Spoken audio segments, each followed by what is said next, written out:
Storing too many kitchen gadgets can be a nightmare, but I found a load of space-saving gadgets, perfect for a smaller kitchen. The first gadget I want to test is this folding kettle, apparently ideal for travel, hiking, camping and indoors. And at only £16, it seems like a bargain. A couple of days after placing my order, this arrived. I opened it up and removed it from the packaging. Well, it's certainly pretty compact. That's quite impressive. There's this flexible silicone bit here. And well, look at that. It feels relatively sturdy when I shake it about, but if I hold the base, you can see it obviously still flexes. There's a little button here to lift up the top, and an on and off switch here at the bottom. We can see it's rated at 600 watts and has a capacity of 600 millilitres. So I was thinking, if you haven't really got much space in your kitchen and don't really want a conventional kettle sat on your side the whole time, this one could be super handy, because you could just keep it in the cupboard with your cups, or even store it in a drawer and just pop it out when you need it. But let's see how well it works. I filled it up. There's a maximum water level on the side, then plugged in the lead and switched it on. And once it's boiled, I'll see how well it pours, but first I want to show you this. Any idea what it is? I'll take it out of the box, and here it comes with some instructions and a little battery. It's got a load of protective film stuck on the outside. Then check this out. So it's actually a compact set of fold-up scales. There's this little cover here we need to remove to insert the battery. Then it's ready to go. There's a zeroing button here, and you select which unit you're measuring here. I just love the way they fold up so small, perfect if you're tight on space. And if we take a look at the size of a more conventional set of scales, they really are huge in comparison. Even these more traditional digital scales are a lot bigger. With these, you can easily just store them in a drawer. How good is that? But how stable are they to use? You can see there's 3 little rubber feet here on the bottom which it sits on, and it seems to register weight wherever I press on these arms. But I did find you do need to be quite careful which kind of bowl you select to place on top. Something like this, with quite a small base, is quite precarious, so I'm definitely recommending using something with a larger, flat base. You can see this is a lot more forgiving, but on the whole, I think this is a really great space-saving gadget. But the next thing I want to show you is this really clever flat whisk. It's nearly the same thickness as the piece of card it comes on. I removed the ties, and let's take a look. It's quite a cool design, nice handle, and there's these 4 whisk hoops here. It's going to be nice and easy to store in a drawer. But what's really cool is if we give this part here a twist, it all pops out into a more conventional 3D whisk. Check that out, that's so cool. The mechanism feels pretty solid, to be honest, nice and robust, and it clicks into place. So you can use it as a flat whisk if you're doing something shallow in a big pan like this. Or if you've got something larger, twist and transform it into more of a conventional whisk. Pretty cool, huh? Next we're going to take a look at what's inside here.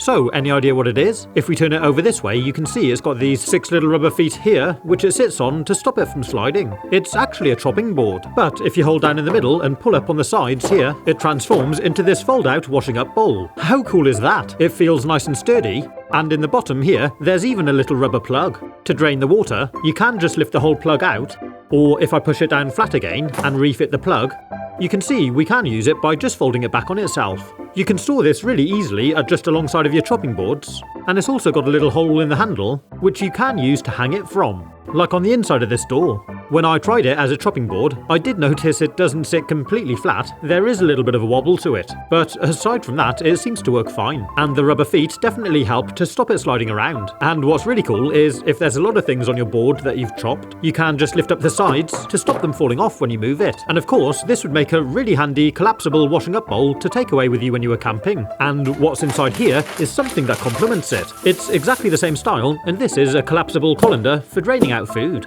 Both this and the chopping board fold down to about 3 centimeters wide. They feel pretty robust, and it makes storing them super easy. I'm keeping this one alongside of my saucepans. Of course, once you've cooked something and need to drain it, you just pop it out, and what's really handy is you can hook one of the handles over the side of your sink, like this, then tip in the food and let it drain. I've not used this one for particularly long, but it has got really good reviews, so I imagine it lasts well. And I also found it super easy to wash up. If you'd like to buy anything in this video, there's links in the description. And if you haven't already, please do consider subscribing. Before we take a look at how well the kettle works, there's another gadget I want to show you. Plastic funnels are so handy when you need to decant something, but when it comes to storing them, they do take up a lot of space. So here, you guessed it, we've got a couple of collapsible silicone funnels. It just pops out like that. And this one, well, apart from the colour, it's exactly the same. It'd be handy actually if there were 2 different sizes. But you can see the funnel spout is the same size as on the plastic one. It's not quite as tall, but this one just folds up super flat. So much easier for storing. And if I test it out for filling up this bottle, it fits inside the bottleneck well and sits on one of these shoulders. And it works perfectly for pouring in this drink.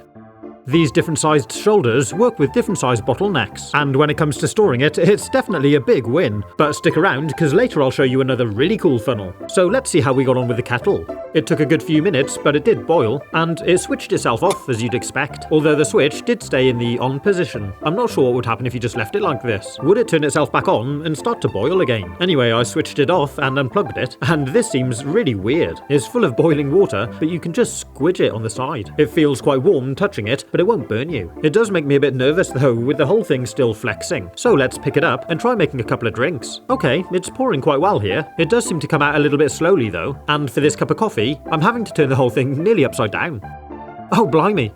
Oh dear, the top opened up by itself. I think maybe I tried to pour the water out quicker, then it could flow through these holes, and because the lid doesn't really clip itself closed, it just opened up and all poured out. Gotta be honest, I didn't like that much. And the other thing I found is, I think this is lime scale in the drink. We have got hard water here, and we do get a lot of lime scale, but with a conventional kettle, I think the lime scale just sticks to the inside walls, whereas with this silicone kettle, I think the lime scale can't adhere to the sides. So it's all washed out into my drink. I gave the kettle another good clean out, and tried again, but looking inside the kettle, there does still seem to be a lot of residue though, even without the limescale issue. I gotta be honest, this kettle does make me a little bit nervous. But what do you think? Would you use one? It has got quite good reviews, and I can understand why people would find it useful. Next we're going to take a look at this kitchen gadget. It's 8 tools in one. When we take it out of the packaging, it's stacked together upside down to save on space, so it fits in a smaller box. But turn it around the right way and it's in the shape of a bottle. Pretty cool, huh? The idea is you just leave it on the counter, and each one of these coloured layers is a different kitchen utensil. So let's see what we've got. This blue one is obviously a juicer. Then we've got several other weird and wonderful designs. And the container at the bottom is actually a measuring cup too. Let's start with this thing. Any idea what it is? Well, we clip it into the measuring cup, and it's actually for pulverising hard-boiled eggs. So I'm peeling one to give it a go. You just sit it on top, then use a spoon or something to mash it through the grid. As we push it through, it drops down into the cup, and to be fair, it seems to be working pretty well. And we've got this really cool minced up egg. I like to add a bit of mayonnaise to make a delicious egg mayonnaise sandwich filling. The next thing we're going to look at is this orange ring. Apparently, this is actually an egg yolk separator, and it works by placing it onto the cup and just cracking your egg. And this one seems to work well. It catches the egg yolk, and all the white runs through the holes. Again, perfect if you need to separate them for a recipe or something. The next one to look at is this one. This is actually a fine grater, and it's designed for things like hard cheese. I clipped it onto the beaker, and I'm going to test it out with this parmesan. And it's actually really impressive. The grater is quite small, so you don't get much space to go back and forward with, but still, it seems to be working really well. It should be easy enough to clean afterwards, and it's definitely done a good job of grating. The next one to look at is this green layer. It's just got loads of little bumps all the way over, and a sort of collecting channel around the side. It's actually a grinding plate to mash up things like horseradish and ginger. I'm going to test it out with this knob of ginger. I used a teaspoon to peel off the skin on the end, and let's see how well it works. I'm pushing it down quite firmly, and rubbing it back and forth over the bumps. And it hasn't taken long at all to make this really fine ginger puree. The next one we're going to look at is this flexible silicone ring, and it's got these lumpy nodules running around the inside. So apparently this is actually to help you open jars. It fits around the top and helps to give you more grip. Yeah, well that works. You can use it on smaller jars too, or even with screw-on bottle tops. The final layer is this juicer. It seems pretty small, but let's see how well it works. I'm clipping it into the measuring cup, then cutting an orange in half, and let's give it a go. So, like a regular juicer, it seems to work pretty well. The juice runs down into the cup underneath, and the juicing tray collects any fruit or seeds.